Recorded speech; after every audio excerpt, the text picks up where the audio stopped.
ओम नमो भगवते वासुदेवाय नमः। कल की कथा में आपने भगवान के यश कीर्तन की महिमा और देवऋषि नारद के चरित्र की कथा को सुना था। आज की कथा में श्रीमद् भागवत के अधिकारी खासकर संसारी कथा का श्रवण करेंगे। इस भागवत पुराण का संसारियों पर करुणा के कारण सुखदेव जी ने वर्णन किया है। प्रभु प्रेम के सिवा शुष्क ज्ञान की शोभा नहीं, यह बताने का भागवत का उद्देश्य है। भक्ति के बिना ज्ञान की शोभा नहीं। जब ज्ञान वैराग्य से दृढ़ किया हुआ नहीं होता तो ऐसा ज्ञान मरण सुधारने के बदले संभव है कि मरण बिगाड़ दे। संभव है कि ऐसा ज्ञान अंतकाल में धोखा दे। मरण को भक्ति सुधारती है। भक्ति बिना ज्ञान शुष्क है, वह मरण बिगाड़ता है। विधि निषेध की मर्यादा त्यागे हुए बड़े बड़े ऋषि भी भगवान के अनंत कल्याणमय गुणों के वर्णन में सदा रत रहते हैं। ऐसी है भक्ति की महिमा। ज्ञानी को अभिमान सताता है, भक्त को नहीं। भक्ति अनेक सद्गुणों को लाती है। भक्ति सर्वगुणों की जननी है। भक्त नम्र होता है, भक्त विनीत रहता है। भागवत कथा जो कथा पाप दूर करे और प्रभु के प्रति प्रेम जागृत करे, वही सच्ची भागवत कथा है। भगवान की कथा और भगवान के स्मरण से हृदय को आर्द्र बनाओ। उनके मंगलमय नाम का जाप करो। यही कलयुग में मुक्ति पाने का मार्ग है। विषयों का बंधन मनुष्य छोड़े तभी मन को सच्चा सुख मिलता है। संयम और सदाचार को धीमे धीमे बढ़ाते जाओ तो भक्ति में आनंद आएगा। वैराग्य के बिना भक्ति सफल नहीं होती। आचार विचार शुद्ध होगा तो भक्ति को पुष्टि मिलेगी। जीवन विलास में हुआ तो मान लो कि भक्ति का विनाश हुआ है। भागवत शास्त्र मनुष्य को काल के मुख से छुड़ाता है। यह मनुष्य को सावधान करता है। काल के मुख से छूटना हो तो काल के भी काल श्री कृष्ण की शरण में जाओ। जो सर्वस्व भगवान पर छोड़ते हैं उनकी चिंता भगवान स्वयं करते हैं। महाभारत के युद्ध में दुर्योधन के ताना देने पर भीष्म पितामह ने प्रतिज्ञा की थी कि कल मैं अर्जुन को मारूंगा या मैं मरूंगा। इस प्रतिज्ञा से सब घबराए। कारण यह था कि यह भीष्म पितामह की प्रतिज्ञा थी। यह सुनकर कृष्ण भगवान को चैन न आया, रात को निद्रा नहीं आई। भीष्म की प्रतिज्ञा सुनकर अर्जुन की क्या दशा हुई होगी, यह सोचकर भगवान अर्जुन की स्थिति देखने आए। जाकर क्या देखते हैं कि अर्जुन तो शांति से गहरी नींद में सो रहा है। भगवान ने सोचा कि भीष्म ने ऐसी प्रतिज्ञा की है, भीष्म प्रतिज्ञा की है तो भी ये शांति से सो रहा है। उन्होंने अर्जुन को जगाया और पूछा, तुमने भी भीष्म की प्रतिज्ञा सुनी है ना? अर्जुन ने कहा, हाँ सुनी है। श्री कृष्ण ने कहा, तो तुम्हें मृत्यु का भय नहीं है, चिंता नहीं है? अर्जुन ने कहा, मेरी चिंता करने वाला मेरा स्वामी है। वह जागता है इसलिए मैं शयन करता हूँ। वह मेरी चिंता करेगा, मैं किस लिए चिंता करूँ? इस तरह सब ईश्वर पर छोड़ो। मनुष्य की चिंता जब तक ईश्वर को ना हो जाए तब तक वह निश्चित नहीं होता। प्रथम स्कंद यह अधिकार लीला है। अधिकार बिना संत मिले तो उसकी ओर सद्भाव नहीं जागता। संतों को खोजने की जरूरत नहीं है। खोजने से संत नहीं मिलते हैं, केवल प्रभु कृपा से ही संत मिलते हैं। आखिर जब तक मन शुद्ध नहीं होगा तब तक प्रभु की कृपा नहीं होगी। तब तक मन दुर्जन रहेगा जब तक संत मिलते नहीं। संत बनोगे तो संत मिल जाएंगे। संत देखने की दृष्टि देते हैं कि संसार के पदार्थों को देखने में आनंद है, उनके उपभोग में आनंद नहीं है। संसार यह ईश्वर का स्वरूप है, इस कारण जगत को ईश्वरमय देखो। सुखदेव जी और अप्सराओं का प्रसंग पहले कह चुके हैं। महाप्रभु ने वैष्णव के लक्षण बताए हैं कि जिसके दर्शन से कन्हैया याद आए वह वैष्णव, जिसके संग में आने पर प्रभु याद आए वह वैष्णव। अप्सराओं को सुखदेव जी के दर्शन से वैराग्य की उत्पत्ति हुई। कृष्ण कथा के पीछे वह पागल बनी है।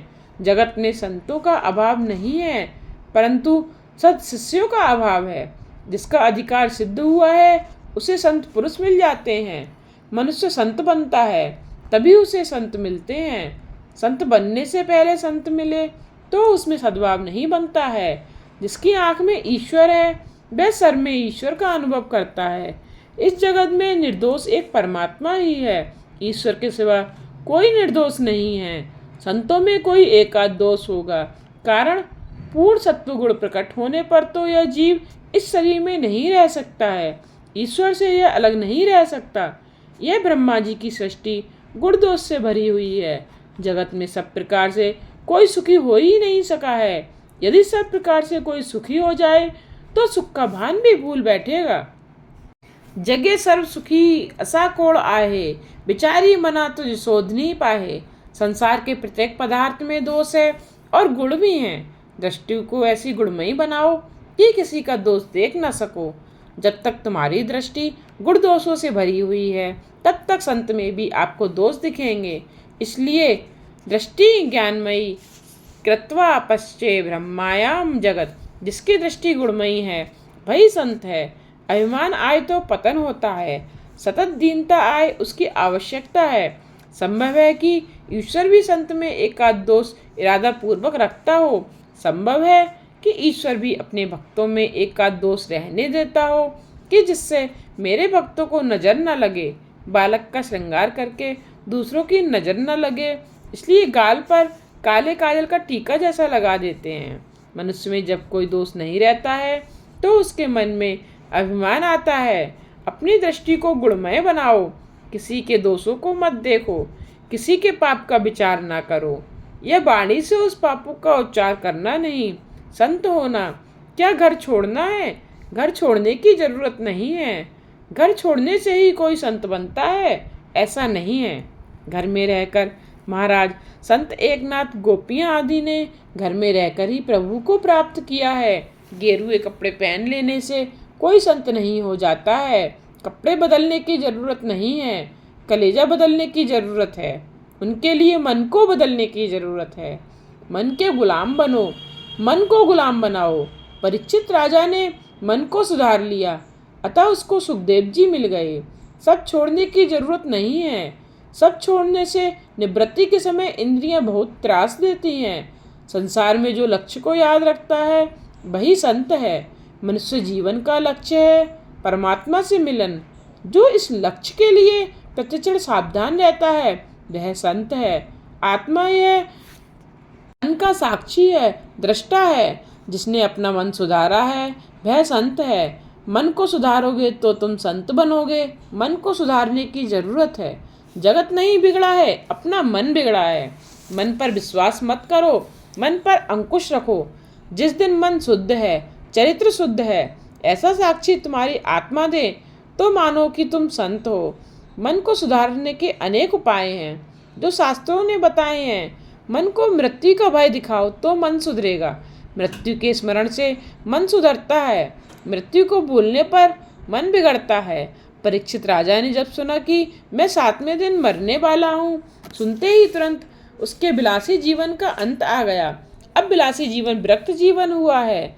परीक्षित को मृत्यु का भय लगा तो उसका जीवन सुधरा। मृत्यु का दुख भयंकर है। जीव शरीर छोड़ता है, उस समय हजारों बिच्छू एक साथ डंक मारते हों ऐसी वेदना होती है। जन्म दुख है, वृद्धावस्था दुखमय है और स्त्री दुख रूप है और अंतकाल भी बड़ा दुखद है। इसलिए जागो जागो, इस अंतकाल को रोज याद करो। नित्य विचार करो कि यदि आज यमदूत मुझे पकड़ने आए तो मैं कहाँ जाऊँगा, नरक में, स्वर्ग में या बैकुंठ में। मृत्यु का निवारण शक्य नहीं है तो फिर पाप किस लिए करते हो।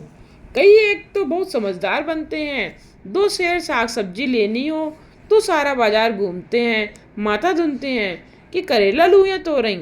जिसके विचार करने की जरूरत थी उसका तो विचार नहीं किया और साग सब्जी का विचार कर रहा है। मृत्यु को रोज याद करो। मृत्यु का भय रहेगा तो तुम्हारा पाप दूर होगा और जिस दिन तुम्हारा पाप दूर हो जाएगा तब मान लेना कि तुम संत हो गए। पाप पुण्य के अनेक साक्षी हैं। सूर्य, चंद्र, धरती, वायुदेव सब साक्षी हैं। मेरे भगवान के अनेक सेवक हैं, वे जहाँ तुम जाओगे साथ आते हैं। मनुष्य यह मानता है कि मैं जो पाप करता हूँ उसे कोई देखता नहीं है। अरे भाई, एकांत कैसा है? वहाँ वायु है और वहाँ भी तेरे अंदर परमात्मा विराजमान है। यद्यपि लोके मरणम शरणम तदपि न मुच्यति पापाचरणम। आखिरकार तो मनुष्य इस लोक में मरण की शरण ही जाता है, फिर भी वह पाप आचरण छोड़ता नहीं है। शंकराचार्य स्वामी कहते हैं कि मनुष्य यह जानता है कि एक दिन मरना है, फिर वह छोड़कर एक दिन जाना है। ऐसा होने पर भी वह पाप क्यों करता है? मुझे इसका आश्चर्य होता है। इसलिए अब नए जीव को संभालो। परीक्षित का अधिकार सिद्ध होने पर सुखदेव जी वहाँ पधारे हैं। सुखदेव जी को आमंत्रण नहीं देना पड़ा। सुखदेव जी ऐसे नहीं है कि किसी के आमंत्रण पर आए। राजा का जीवन बदल गया है। सुखदेव जी ने जब यह जाना कि परीक्षित राजा अब राजा नहीं रहा है, महर्षि हुआ है, तो वह आ गए। राजश्री और ऋषि एक हैं। राजा जब तक महलों में विलासी जीवन बिताता था, तब तक सुखदेव जी नहीं आए, परंतु तक्षक के भय से संसार छूटा कि तुरंत ही सुखदेव जी पधारे।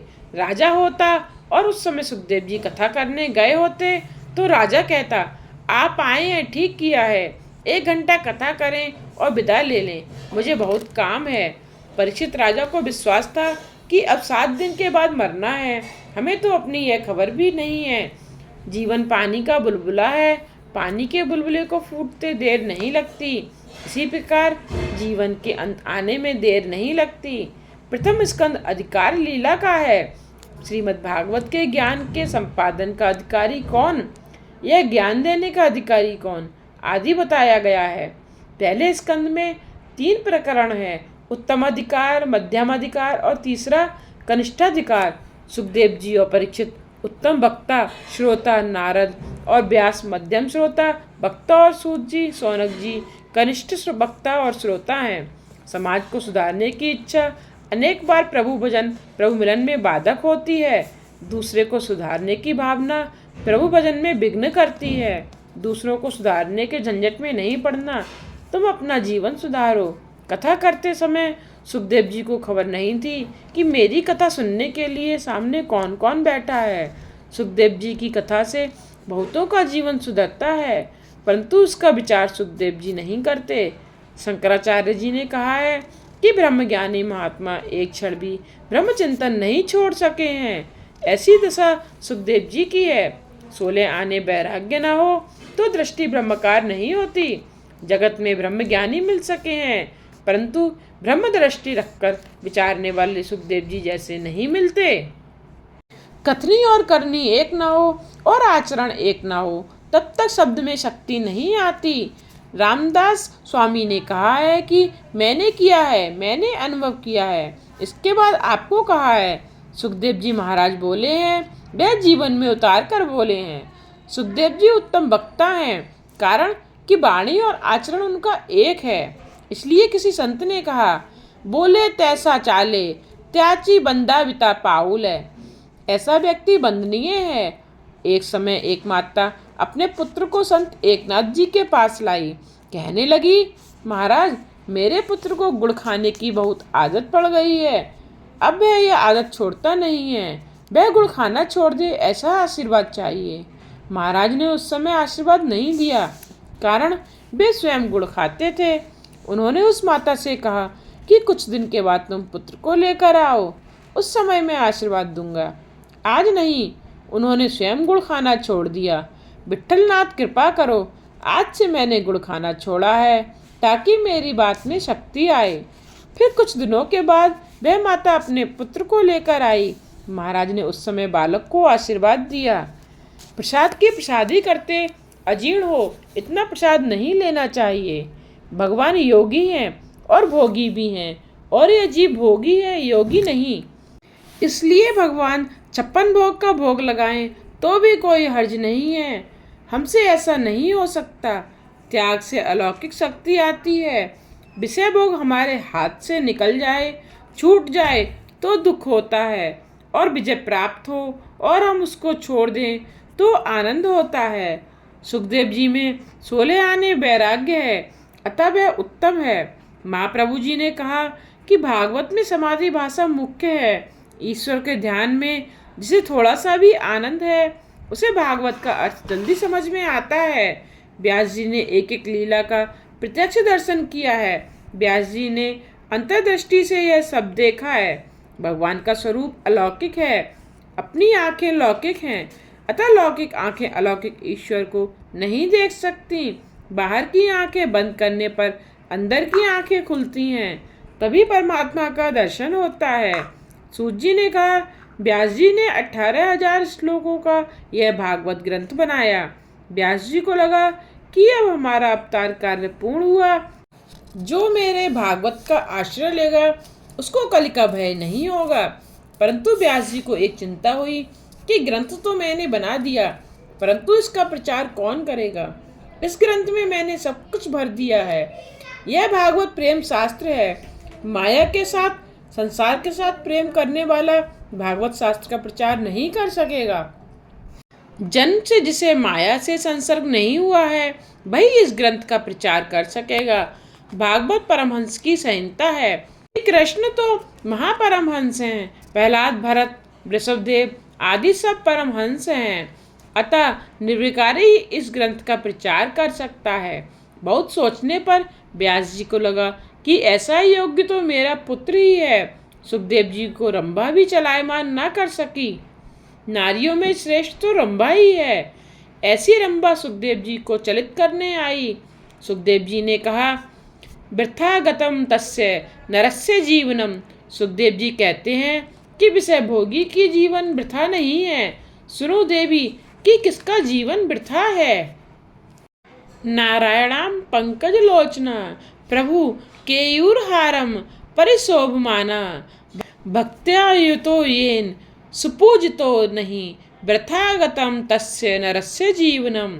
नीलकमल के सुंदर जिसके नेत्र हैं, जिनके आकर्षण अंगों पर केयूर हार आदि अलंकार शोभायमान है, ऐसे सर्वांतर्यामी नारायण प्रभु के चरण कमल में जिसने भक्ति पूर्वक स्वयं को अर्पण करके इस आवागमन के चक्र को नष्ट नहीं किया, ऐसे लोगों का मनुष्य देह धारण करना व्यर्थ है। ऐसे लोगों का जीवन वृथा ही है। जिनके वक्ष स्थल पर लक्ष्मी जी शोभायमान हैं, जिनकी ध्वजा में गरुण जी विराजते हैं, जो सुदर्शन चक्रधारी हैं, ऐसे परमात्मा मुकुंद भगवान का जिसने क्षण मात्र भी स्मरण नहीं किया, ऐसे मनुष्य का जीवन वृथा ही मानो। रंभा ने जब नारी देह की अति प्रशंसा की तो सुखदेव जी ने रंभा से कहा, स्त्री का शरीर इतना सुगंधमय और सुंदर होता है, यह तो मैंने आज ही जाना। मुझे तो पहले खबर ही नहीं थी कि स्त्री का शरीर इतना सुंदर होता है। परमात्मा की प्रेरणा से यदि अब मुझे जन्म लेना होगा तो मैं तेरी जैसी माता ही पसंद करूंगा। सुखदेव जी जन्म से ही निर्विकारी हैं। जिस पुत्र ने जन्म के समय ही पिता से कहा कि आप मेरे पिता नहीं हैं और मैं भी आपका पुत्र नहीं हूँ, ऐसे सुखदेव जी घर आए तो कैसे। सुखदेव जन्म सिद्ध योगी हैं। जन्म हुआ कि तुरंत ही तपश्चर्या के लिए वन की ओर उन्होंने प्रयाण किया। सुखदेव जी सदा ब्रह्मचिंतन में लीन रहते थे। उनको वन से कैसे बुलाएं। वे वन से घर आए तो मैं उनको भागवत शास्त्र पढ़ाऊं और फिर वे इसका प्रचार करें। व्यास जी को भी यह विचार आया, श्री कृष्ण के स्वरूप का वर्णन नहीं हो सकता है। भगवान के स्वरूप को कौन पार पा सकता है। योगी लोगों का मन उस प्रभु का कुछ अनुभव कर सकता है। कारण यह है कि यतो वाचो निवत्रन्ते अप्राय मनसा से आनंदम ब्राह्मणो विद्वान न विवेति कदाचन। अर्थात उसका पार पाने के लिए जाने वाला मन भी बाड़ी सहित वापस लौट आता है। श्री कृष्ण का स्वरूप अद्भुत है, योगियों के चित्त को भी आकर्षित करता है। ऐसा वह स्वरूप है तो वह कन्हैया सुखदेव जी जैसे योगी को क्यों नहीं खींचेगा। सुखदेव जी निर्गुण ब्रह्म के चिंतन में लीन थे। उनमें से उनके चित्त को हटाने, सद्गुण ब्रह्मा की ओर उसे खींच लाने को श्री कृष्ण लीला के श्लोक सुनाने चाहिए। उन श्लोकों का कोई और ही जादुई प्रभाव श्री व्यास जी ने स्वीकार किया। श्री व्यास जी के शिष्यों को जंगल में जब वे धर्म संविधा लेने जाते तब हिंसक पशुओं का भय लगता। उन्होंने यह बात व्यास जी से कही। व्यास जी ने कहा, जब जब तुमको भय लगे तब तब इस भागवत के श्लोकों का पाठ करो। श्री कृष्ण मेरे साथ हैं ऐसा विचार करो। ईश्वर सतत हमारे साथ हैं ऐसा विचार करोगे और अनुभव करोगे तो तुम निर्भय बनोगे। राधा रमण श्री कृष्ण का स्मरण करो। इसके बाद जब ऋषि कुमार वन में जाते तो ब्रह्मा पीड़म आदि श्लोक बोलते तो वन में हिंसक बाघ आदि सब पशु बैर को भूल जाते थे और शांत बन जाते थे। पशुओं के मन पर भी इन श्लोकों का प्रभाव पड़ता था। परंतु दुख की बात यह है कि आज मनुष्यों पर भी इसका प्रभाव नहीं पड़ता है। जिन मंत्रों से पशुओं का आकर्षण हुआ, उन मंत्रों से सुखदेव जी का आकर्षण कैसे नहीं होता। देह का भान भूले नहीं, तब तक देव का दर्शन नहीं होता है। सुखदेव जी ज्योतिर्मय ब्रह्म का चिंतन करते हैं, उनको देहाभिमान नहीं है। सुखदेव जी परमहंसों के आचार्य हैं, इसलिए ब्रह्म चिंतन करते हैं। उनके मन का आकर्षण करने के लिए व्यास जी ने एक युक्ति सोची। आज की कथा को यहीं विश्राम देते हुए कल की कथा में हम भागवत के 2 श्लोकों के श्रवण से सुखदेव जी का चिंताकर्षण की कथा का श्रवण करेंगे। अगर आपको मेरी कथा पसंद आई हो तो इस वीडियो को लाइक और शेयर जरूर कीजिएगा तथा आगे आने वाली कथा के लिए मेरे चैनल को सब्सक्राइब करके बेल आइकन पर प्रेस करके ऑल पर क्लिक करना ना भूलिएगा, जिससे आने वाली वीडियोज़ के नोटिफिकेशन आप तक पहुंचते रहें।